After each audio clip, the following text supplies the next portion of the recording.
Vendredi le 9, bienvenue en prenant votre café. Aujourd'hui, je vous parle d'un Messi à Miami. Ici, on en a des normes pour les entreprises. Attention, regardez bien ce pays-là. New York n'est pas content après nous autres. J'ai des maudits bons insolites aujourd'hui. Ouais. Je pense que Marie... je vais remettre mon mythe de Marie et de Jésus dans la balance. L'élasticité des prix. Vous allez voir à quel moment, à un moment donné, ça pète. Hein?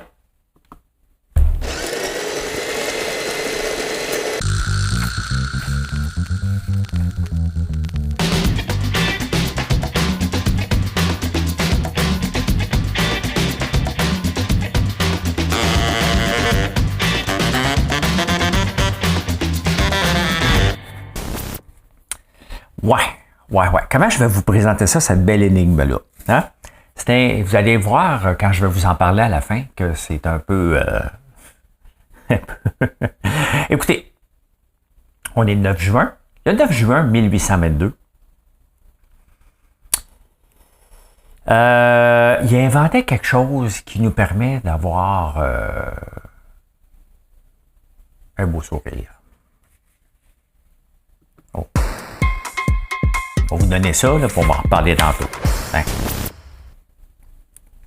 Pensez qu'est-ce qui nous donne un beau sourire et qu'est-ce qu'il a inventé. Hey, ça fait 3 jours en ligne que je vous parle de sport. Je suis rendu un gars qui lit les sports en premier. Ben non, c'est parce que c'est de la business. C'est de la business. Dans l'autobus du show business, il y a un ami certain. Un bon matin, le conducteur t'arrête et te demande l'heure. Il n'y a rien qui fait... Bon, non, on fait des nouvelles, là. Hey, Messi a refusé un deal à peu près d'1,5 milliard pour pas aller en Europe. C'est parce qu'il va aller chercher ses enfants à l'école. Puis lui, il jouait à Barcelone. Il a été échangé au Paris Saint-Germain dans les 2 dernières années. Puis il n'était pas heureux parce qu'il y avait moins de temps pour aller chercher ses enfants à l'école à Paris. Fait que là, il a dit non, je vais refuser ton deal à 1 milliard d'euros. Pour aller jouer en Arabie Saoudite comme le fait Ronaldo et Benzema. Fait que lui, non, il s'en vient à Miami. Hey, imaginez-vous Messi qui viendrait jouer à Montréal dans la MLS quand même. Hein? Mais faites-vous-en pas pour lui. Hein? Il n'a pas laissé grand argent sur la table.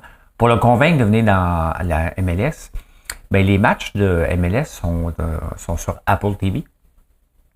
Donc, on pense que les revenus vont augmenter.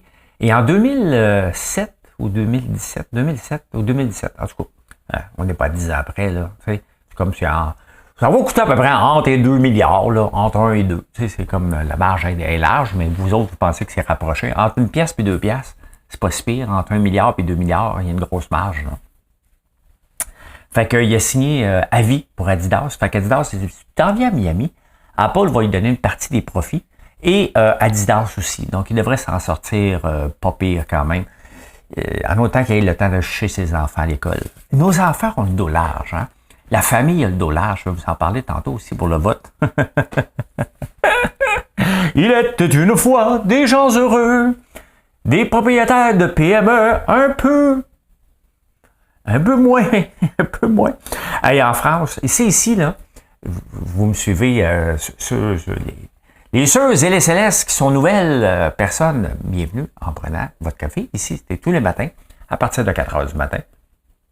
Les anciens, ben vous savez que je parle souvent des normes. Et les normes qu'on rajoute pour les entreprises, puis à un moment donné, tu ne sais plus où aller. Hein? Voilà, il y en a un autre, puis on a un gouvernement qui est très normalisateur, tu sais. Hein? Qui en rajoute, attention, hein? Il y a un exemple à suivre. Oui. Je ne sais pas si c'est le bon exemple, mais il y a un exemple à suivre. En France, hein, le pays de la baguette. 400 000 normes en France. Le coût pour les PME est de 40 milliards annuellement. Il y a 400 000 normes. Bon, j'aimerais ça... je veux m'acheter une machine cappuccino. Oh, attention. Est-ce que tu as le décret des employés? Non. OK. Parfait. La machine peut faire combien de café à l'heure? OK. 8. Vous êtes combien? 12. Non, ça ne rentre pas dans la norme. OK, parfait. Une café mocha? Italienne. OK. Pour les machines italiennes. 400 000 normes. Hein? Calmez-vous le pompon. Honnêtement, tu deviens fou. Hein? Nul ne peut ignorer la loi. Tabarnane, hein? Vive ChatGPT. Tu sais, j'achète une café, y a-t-il une norme? On va lui demander. On va lui demander. Ben, écoute bien, là. Écoute. On va t'y demander ça. Hein? Y a-t-il une norme en France pour la grosseur des cafetières en entreprise? Ça, des cafetières en entreprise. Ben, allez. En France, il n'existe pas de normes spécifiques pour régir la grosseur. OK, bon, parfait. Il est courant de trouver différents types de tailles. OK, fiu. Fait que, non, mais je voulais m'assurer. Hey, New York, là, je pars de France. Hein. De France à New York dans la même journée. Hein. Ah, le Canada, non, l'Europe, la New York, elles sont pas contents, là. On leur a envoyé notre boucan, là. Hein? Comme quand le monde fumait, là, puis il te parlait en envoyant une belle scotch de boucan en pleine face. C'était insultant. C'est à peu près ce qu'on a fait à New York hier. Hein? Hein? New York est devenu rouge de colère et rouge de boucan, tout simplement. Et ils sont en maudit pour ça. Hein? Parce que là, c'est bien beau aller courir. Là, même ici, là, moi, j'ai mal à la gorge. Là. Et donc, New York sont en maudit. Et aussi, ils sont en maudit pour une autre raison. La Banque du Canada qui a augmenté ses taux d'intérêt. Fait que ça a fait tomber le S&P 500. Donc, on a contrôlé New York hier. Hein? Comme ça. Hein? 2 personnes. Ben, pas 2 personnes. Les gens qui ont allumé les feux. Hein? 75% des feux actuels ont été allumés par des êtres humains. Hein? Pas intentionnellement. Là. Calmez-vous les nerfs. Là. Personne ne vient contrôler le gouvernement. On contrôle pas. Hein? Le gouvernement, les complotistes pensent que les feux ont été allumés par le gouvernement pour contrôler le peuple. Non. C'était pour contrôler New York City, tabarnouche. Hein? The New York Cities.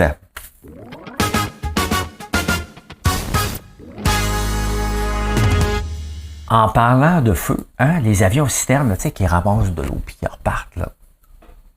Là, tout le monde dit, il n'y en a pas assez. Les pilotes, il faut qu'ils se reposent à un moment donné, il n'y a pas assez de pilotes. Tu sais, c'est qu'on n'est pas habitué. Hein? Avant, c'était Bombardier qui faisait ces avions-là. Et ils ont arrêté de les faire, ils les ont vendus à quelqu'un d'autre. Pourquoi? Parce qu'ils en vendaient entre 3 et 5 par année. La plus grosse année qu'ils ont vendu d'avions, c'est 5. Hein? Donc, le marché n'était pas là. Est-ce que le marché va revenir? Tu sais, à un moment donné, tu peux pas, parce que les gens, là, puis les syndicats rêvent en couleur, là. Tu sais, hey, il faut avoir du monde. Mais à un moment donné, c'est parce que ça coûte cher. Ça coûte cher avoir des pilotes à rien faire. Les pilotes veulent faire quelque chose. Donc, s'il n'y a pas de job, ils vont aller se trouver autre chose. Ils veulent voler, là. Donc, là, les syndicats, on aurait pu le prévoir. Il n'y a personne qui aurait pu prévoir ce qui se passe là. Là, maintenant, si dans 3 ans, on ne l'a pas planifié, on n'a pas fait les ajustements, on n'a pas acheté des nouveaux avions, on n'a pas formé des nouveaux pilotes, bien là, on sera blâmé. Là, cette année, il n'y a personne à blâmer. Là. Il n'y a personne à blâmer. Là. Les syndicats, là, c'est toujours facile de tirer l'impact du gouvernement et dire, regarde, on le savait, puis regarde les pilotes. Ben oui, mais il n'y en avait pas de feu. Qu'est-ce que vous voulez que je vous dise, tu sais? Puis personne ne les achète, les avions. On ne peut pas blâmer Bombardier d'avoir vendu une division qui ne marchait pas, là. Hein? Ces avions-là, il y en a juste 160 dans le monde. Là. Just saying. Hein? Hashtag just saying. Hein? Ah, il y a un rapport commissaire de la... Attends un peu, tabarnouche. Hein? Merci beaucoup. Rapport de commissaire de la langue française, les immigrants impactent la situation du français. Hein? Ils ont sorti presque une citation de Jacques Parizeau. Hein? C'est à cause des immigrants. Hein? C'est du vote ethnique. Donc, ouais. Tu sais, y a-t-il quelque chose de moins crédible qu'un rapport de quelqu'un qui vient protéger sa job?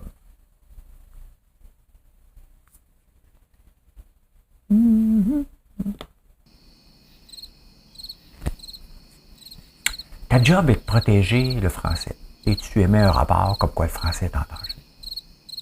Donc, règle de 3. Toujours une règle de 3, c'est important. Donc, une règle de 3, c'est OK, parfait. Si je dis qu'il est en danger, je vais avoir plus de staff. Plus de staff, je vais avoir plus d'argent. Sincèrement, OK, On vient d'en parler, là. OK? Et c'est pas crédible, là. C'est pas crédible. Est-ce que la situation du français se détériore? Oui. Oui. Est-ce qu'on le parle moins à la maison? Ben oui, mais il y a des immigrants qui parlent leur langue. Ils parlent très bien français, mais chez eux, ils ont le goût de parler leur langue. Question de... Mettons, moi, je suis en France, là. Je m'en vais dans un restaurant, puis je dis... dans un restaurant d'Emily in Paris, là. Bonjour! Je vais prendre une baguette avec du beurre! Tu sais, il faut que je travaille fort. Hein? Bon, ma langue, c'est le québécois. Tu sais? Quand j'arrive chez nous, je prends mon journal, ma cigarette puis ma télé. Hein?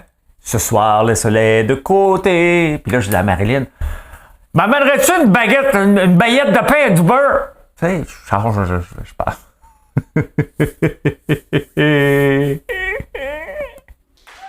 C'est beaucoup. Hein? On s'entend, c'est normal. C'est normal. Écoute, les 42 députés qui avaient des... Messi veut revenir près de chez lui pour la famille, probablement qu'il y a un deal plus élevé en venant, mais la famille a le dos large. Hein? Quand on prend notre retraite, c'est pour la famille, et quand on ne se présente pas en politique, c'est pour la famille. Pour le vote l'augmentation des salaires des députés, il y avait 42 absents. Hey. Moi, là, m'excuse, là, mais si tu me donnes une augmentation de 30 000, là, je suis présent. Hein? Là, présent! T'es-tu pour ou contre? Contre! Ceux qui ne voient pas, je me lève la main des gens. Je suis contre! D'ailleurs, qui va refuser une augmentation de salaire de 30 000? Tu vas voter, tabarnouche, hein? Simon Jolin-Barrette, le pissou en chef, hein? Lui, il fait juste des normes puis il se pousse, hein? T'es pas là. Situation familiale. Si tu viens d'avoir une augmentation, bonhomme, présente-toi. Hein? Vote. Regarde le monde dans les airs, puis... Hein? 42 absents. Y a-tu des pissous, hein? Y a-tu des pissous parmi les députés? Y en a-tu? Sincèrement, présente-toi. Ça, là, c'est exactement, hein? C'est exactement ce qui est le plus laid de la politique, là. Hein? Présente-toi quand il y a un projet de loi qui t'impacte aussi grand que ça, puis va fêter, puis dis « Paye la tournée! Je flambe mon 30 000 tout de suite! » Non, mais tu sais, t'en voulais pas l'augmentation. Paye la tournée à tout le monde. Non, mais tu sais, la famille. Hey, les autos électriques, tu sais, dans les années 70, avec la crise du pétrole, on est parti des gros chars. Hein? Puis là, les Honda Civic sont arrivés, les Japonais. Toyota, les petits autos, hein? Et là, les Américains ont commencé à réduire les autos. Ils ont fait des Pinto. Ça a explosé. Camoum. Hein? Puis après ça, on est revenu au SUV. Et on a même eu Saturn qu'on a basé sur le modèle japonais. Là, le Japon a tombé. Et là, tranquillement, hein, il y en a eu d'autres. Hyundai, la Corée du Sud est arrivée dans le portrait. Et là, qui est en train de prendre la place dans le portrait? Ce sont les Chinois avec les autos électriques. Hein? Les autos électriques ont pas le vent dans les voiles tant que ça. Hein? Il y a plusieurs grands penseurs, même dans le Wall Street Journal, qui disent « J'aime ça, mais on va attendre. Hein? » On va attendre, mais pendant ce temps-là, les manufacturiers chinois, avec l'aide du gouvernement, prennent de plus en plus de place mondiale. Et j'ai comme l'impression que le portrait, quand même qu'on veut s'installer ici, en Amérique du Nord, avec des usines de batteries, sont déjà toutes prêts là-bas. Et ils ont l'argent. Donc, voilà. Hein? Pendant ce temps-là, Volvo, qui avait snobé un peu l'auto électrique pendant un bon bout, vient d'en sortir une pas chère, un SUV quand même, avec un prix d'entrée de 80 000 US. C'est ça. Hein? Les Chinois s'en viennent avec des autos abordables. Et pendant ce temps-là, ici, on essaie de nous vendre des autos extrêmement chères. Donc, les autos abordables, c'est sûr qu'il y a moins d'autonomie. Hein? L'hiver, la route 50, vous allez m'entendre chialer, là, tu sais. Encore un char chinois, toi! Hein? Moi, ça dire ça quand je vais dépasser, qu'il ne roulera pas pot. Hein? Moi, je vais être dans mon gros Hummer électrique, je vais faire comme François Legault. Mais qui conseille François Legault? Hein? Qu'on le veuille ou non, là, OK? Le rêve de l'auto électrique, c'est de consommer moins. OK? Oui, un Hummer, j'en voudrais un. S'il y avait un Hummer aujourd'hui, là, je l'aurais pas acheté parce qu'il est trop cher, là. Mais si je remplace mon Range Rover diesel, j'aimerais ça. Mais il reste que c'est pas un symbole d'économie, là. Hein? C'est l'arrogance américaine dans dans le plus pur, plus pur. Mettez le mot qui puis après, j'en ai pas, là, pour tout de suite. Je manque de mots. Hein? La plus belle arrogante. Donc, Volvo sort une auto pas chère à 80 000 $ US. Il y a Legault qui fait une présentation devant un Hummer. On s'en va pas dans la bonne direction ici, là. Hein? On s'en va pas du tout dans la bonne direction. Puis les Chinois vont nous dépasser, tout simplement. Donc, voilà. Vous l'aurez appris ici. D'ailleurs, vous allez l'apprendre quelque chose ici, hein? Que je répète de plus longtemps. Bon, pas tout de suite, à la fin des finances. Le taux d'intérêt qui monte à 4,75 %, puis il va monter à 5 % au mois de juillet. La Banque du Canada se rencontre qu'une fois par mois. J'imagine qu'ils travaillent le restant du mois pour préparer la rencontre mensuelle. Le titre retenu par les journaux, c'est « Pour en finir ». Vous savez comment j'aime ça, moi, « pour en finir ». Maudit, ça me chatouille dans le coup. Pour en finir avec l'inflation. Fait que là, la Banque du Canada dit « Ah, vous voulez continuer? Vous voulez pas aller en récession, moi, vous sacrez dedans, moi, hein? » Ça, c'est le genre d'amis là, que tu veux pas avoir à la Banque du Canada. Là, et tu marches main dans la main avec pendant des années, à un moment donné. Pam! Hein? Ah ouais, en bas du précipice. C'est ça qu'ils veulent faire. Là, les gens disent au gouvernement, non, t'as peu, tu vas m'aider. Non, c'est parce que la Banque du Canada monte les taux d'intérêt. Moi, tu vas m'aider. Hein? Le Canada dit, non, regarde, on t'aidera pas. Là. T'sais, la Banque du Canada va réduire l'inflation. Il dit, tu veux pas le faire? On va le faire. Le gouvernement est mal placé, il vient de te donner une augmentation. Même les députés, ils s'en vont en vacances avec plus d'argent dans leur poche. Hey, hein? Ils vont-tu dépenser cet été sur la route du Québec? Il y en a qui sont obligés de vendre leur maison. Ben oui. Tu sais, on s'achète un loyer. Tu sais, puis les banques, il faut bien comprendre quelque chose. Là. Les banques n'ont aucun intérêt à reprendre votre maison. Ils veulent rien savoir. Donc, ils vont vous prendre, s'il vous reste 15 ans d'hypothèque, ils vont te l'étirer sur 35 ans parce qu'on s'achète un loyer. Et on le voit. Les gens ne se sont pas achetés une maison sur leur capacité de payer. Ils se sont achetés une maison sur leur capacité de la louer. Hein? En pensant qu'ils l'achètent. Donc, ils regardent combien ça coûte, puis ils l'étirent. Faites-vous en pas. Fais la même chose, moi aussi. Hein? Quand je suis venu pour remplacer mon auto, je dis, comment ça va coûter? C'était ben trop cher. Hein? Je voulais juste savoir comment ça coûtait par mois. Je m'en foutais de la valeur résiduelle. Je m'en foutais de tout. Hein? C'est pas important. Je veux juste savoir comment ça va me coûter par mois. C'est comme ça. Hein? Et la SAQ, puis l'Auto-Québec, la SAQ rapporte des ventes de 4,05 milliards, hein? Pour un profit de 1,4 milliard. L'Auto-Québec les a battus. Hein? Ben, pas juste 3 milliards de ventes, mais 1,6 milliard de profit. Ils font plus de profit, l'Auto-Québec. C'est-tu bon ou c'est pas bon? Que le Québécois vient de sacrer 7 milliards de son argent pour générer 3 milliards de profit. C'est quand même de la profitabilité en tabarnouche. Hein? Et là, les gens vont dire, ouais, vous voyez comment il rapporte la SAQ si c'était privé? Il en rapporterait encore plus si c'était privé. Il n'y aurait pas les coûts. Mais il y a quelque chose d'indécent là-dedans. Puis j'en consomme de l'alcool. Je sais, Dieu n'aime pas ça. Si Dieu existe et qu'il aime comme tu aimes les oiseaux. J'achète de la loto aussi une fois de temps en temps. T'sais, quand le loto est là, puis, ou quand quelque chose m'arrive. Mettons, je fais tomber le crayon comme ça. Il n'a pas tombé. Oh! J'achète à 6,49. Vous voyez, là, c'est comme ça. Je me donne des occasions. Hein? Je me donne des occasions de l'acheter de la 6,49 une fois de temps. Je trouverais ça drôle. J'aimerais ça. Je trouverais ça drôle, pareil. Hein? J'imagine que tu vas tout le donner à des causes, là, hein, maudit riche. Pas de tes affaires. C'est pas de tes affaires.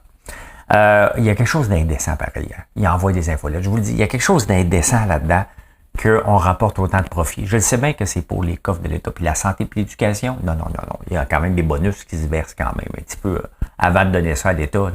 Là, les gros dirigeants se versent des petits bonus. Hein? Il y a 250 000 PME qui risquent de fermer d'ici un an au Canada. Pourquoi? Parce qu'ils ont eu de l'argent pendant la COVID, des prêts temporaires.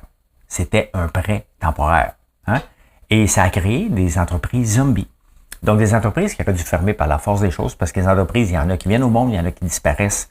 On espère que c'est pas la nôtre, puis j'espère que ça sera jamais la mienne, mais ça peut. Hein? Il y a rien n'est éternel. Hein? Donc, d'ici le 31 décembre 2023, il faut qu'ils remboursent. Est-ce qu'il aurait dû prendre le prêt? La réponse est non. Il aurait peut-être dû fermer, mais ils ont dit, on prend une chance. On prend une chance supplémentaire. Donc, il risque d'avoir des petites mauvaises créances en 2024 pour le gouvernement du Canada. L'élasticité des prix. Et ça, là, je vous le dis, je vous en ai parlé ici.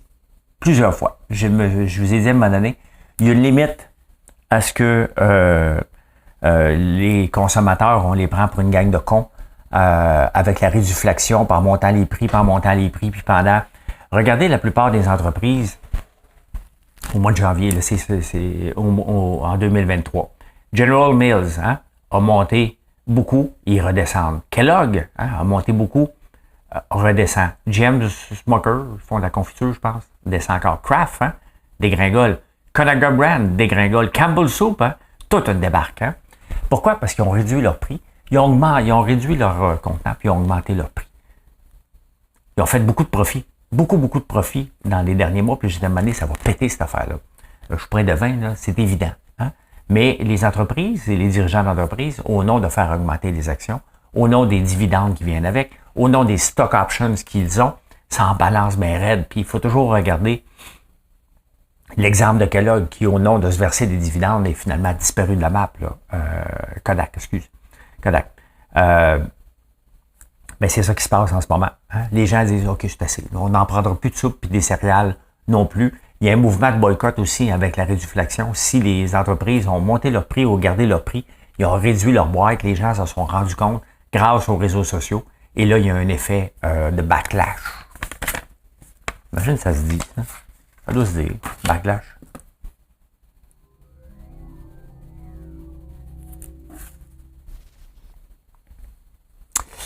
Il y a des bons insolites ce matin. Il y a des bons insolites ce matin, cet après-midi, ce soir, dans 3 jours. Je ne sais pas quand est-ce que vous l'écoutez.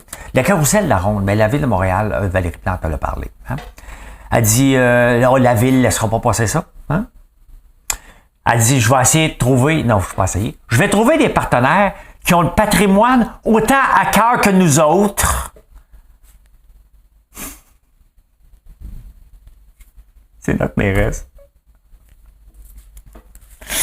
C'est notre mairesse. Même si vous n'habitez pas ici, c'est la vôtre, pareil. OK? Ces niaiseries là, impactent tout le monde parce qu'elle va demander de l'argent au gouvernement.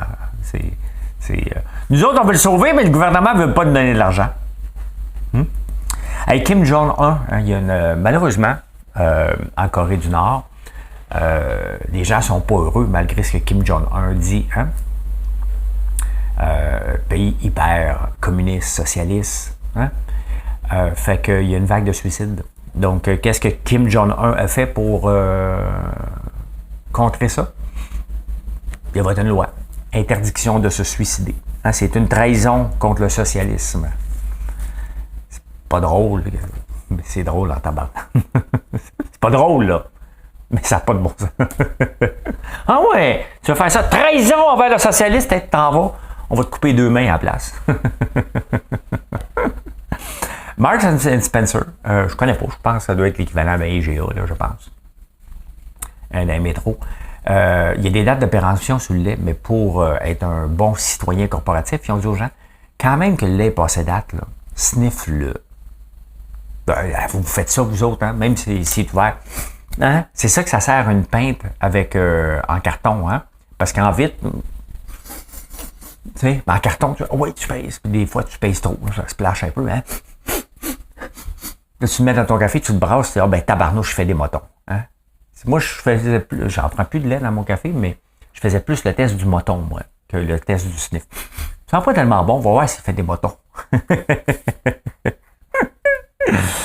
Il y a un nouveau café en Europe, attention, Starbucks, moi j'y avais pensé avant. On a un chocolat à l'huile d'olive, une ganache à l'huile d'olive, et vous l'aimez beaucoup, moi je l'aime beaucoup. Mais là, Starbucks vient de sortir un café à l'huile d'olive en Europe. Donc, on a connu le latte à la citrouille durant l'Halloween, qui est très, très, très populaire. Et d'ailleurs, ça annonce l'Halloween. Dès que le café Spice Pumpkins est sorti, on dit, OK, parfait, on peut acheter des déguisements. Ben là, en Europe, il y a un café à l'huile d'olive. Donc, ils se pensent, on va mettre de l'huile d'olive dans le café, les mis dans le chocolat. Il y a un crocodile. T'es odieux. Moi, j'ai toujours eu un petit peu de misère à croire que Marie est tombée enceinte sans rien. avait probablement du sang de crocodile, parce qu'il y a un crocodile au Costa Rica qui a donné bébé à un enfant, hein? Il a pondé un œuf, fertile, sans l'aide d'un mâle, elle était tout seule, et la génétique est à 99,9%. Dans le fond, elle s'est donné un clone à peu près. Donc, ça a l'air que ça vient des dinosaures, ça peut se faire chez certains crocodiles qui, sans l'aide d'un mâle. Donc, probablement que Marie, elle avait un petit peu de sang de crocodile, hein? Un petit peu de sang de crocodile. Mesdames et messieurs, 2LGBTQI+, voici l'énigme du jour. Le 9 juin 1822, Charles Graham inventait, il faisait breveter la dent de porcelaine. Hey, avant ça, c'était fait avec des os. En bois aussi, ça a l'air que George Washington avait des dents en bois. J'espère que c'était l'ostrier. Ils n'ont pas en tremble, manger de pomme. En ivoire, c'était soit fait avec des autres. Il y avait un petit morceau d'os ou ils prenaient peut-être des morts, je ne sais pas. Ou en ivoire, une corne d'éléphant, donc pour faire des dents. Après ça, il en prenait même aussi de certains humains décédés. Tu arraches une dent, puis tu gosses un peu pour la mettre sur quelqu'un d'autre. Tu sais. Semble que tu as le sourire, toi, de George Clooney. Non, il est vivant. Semble le sourire de Charlie Chaplin, toi. Ouais. J'ai acheté une dent. Excuse-moi. Il n'y a pas de dent contre toi, lui? Non, mais la fille était mort. C'est ça. Écoutez, hein? Merci beaucoup d'être là. Je vous souhaite une excellente journée, un beau vendredi. Et venez nous voir sur françoislambert.one. Allez voir la section nouveautés. Faites attention, vous allez peut-être être étourdi. Il y en a tous les jours presque. Allez, bye.